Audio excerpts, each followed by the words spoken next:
টি-20 বিশ্বকাপে বাংলাদেশি সাংবাদিকদের accreditation card না পাওয়া নিয়ে আইসিসির কাছে ব্যাখ্যা চেয়েছে বিসিবি। যদিও বিশ্বকাপে খেলতে না যাওয়া সহ আরও অনেক ব্যাপারেই তাদের দিকে সমালোচনার তীর ছুঁড়েছেন সাবেক বোর্ড কর্তারা। তাদের একটাই কথা, ক্রিকেট কূটনীতিতে আমিনুল ইসলাম বুলবুলের নেতৃত্বাধীন বোর্ড ব্যর্থ।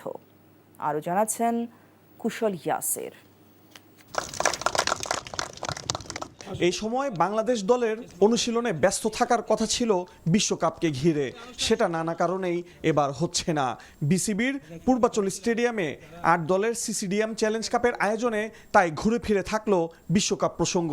বাংলাদেশকে বাদ দেওয়ার সঙ্গে প্রায় 150 সাংবাদিককে খেলা কভার করার অনুমোদন দেয়নি আইসিসি, অথচ পূর্ণ সদস্যর দেশ হিসেবে এই অ্যাক্রেডিটেশন না পাওয়ার কোনো কারণ নেই।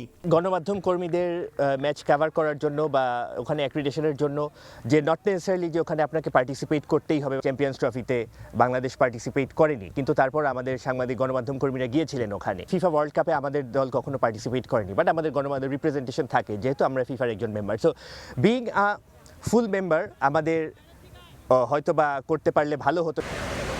এদিকে ঘরোয়া ক্রিকেটের আয়োজনের ব্যর্থতা, জাতীয় দলকে বিশ্বকাপে পাঠাতে না পারা এবং বেফাঁস মন্তব্যের পাশাপাশি এক পরিচালকের পদত্যাগে বেশ টালমাটাল অবস্থায় বিসিবি।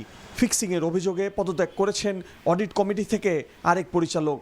এসব ক্রিকেটের জন্য অন্ধকার সময়, এমনটাই বলছেন সাবেক এই বোর্ড কর্তা। আমরা অনেক কিছু আশা করেছিলাম যে আইসিসি থেকে একজন স্বনামধন্য কর্মকর্তা বাংলাদেশের ক্রিকেট বোর্ডের দায়িত্ব নিয়েছে। এখানে আইসিসিতে এই যে ক্রিকেট ডিপ্লোমেসিতে তার দক্ষতা অনেক বেশি থাকবে এবং তার আইসিসিতে তার হস্তক্ষেপ অনেক থাকবে, কিন্তু কার্যত এখানে যে তার কোনো অবস্থান নেই সেটার প্রমাণ আমরা আবার দেখলাম। দেশের ক্রিকেটটা কিন্তু এখন নড়েবড়ে হয়ে গেছে। 1996 বিশ্বকাপের পর এবারই প্রথম কোনো সাংবাদিককে আইসিসি টুর্নামেন্টে অংশ নিতে অনুমতি দিচ্ছে না ক্রিকেটের সর্বোচ্চ সংস্থা। ধন্যবাদ। কুশল ইয়াসির, এনটিভি নিউজ, ঢাকা।